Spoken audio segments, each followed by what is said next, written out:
Hey everyone, I was in the process of switching out the ignition coils on my E70 X5M, so I just want to make a quick video just to kind of show you how easy it is to do it.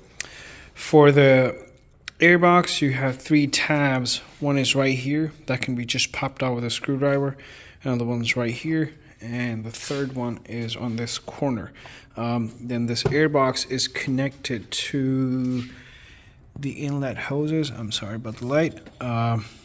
This is 6mm. You can loosen this up so this can actually pop out. And same is the case on the other side. You have to remove this right here.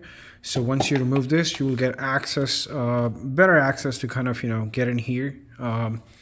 And in terms of accessing the coil packs at the back, you have to remove two 10mm bolts on the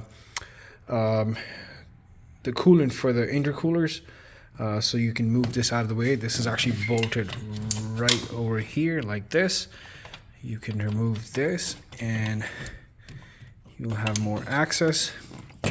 And then you also have to remove these two vacuum canisters. They're held down by one 10mm bolt on each side. So this one is loose now. I can pull it out. Same is the case with this one right here.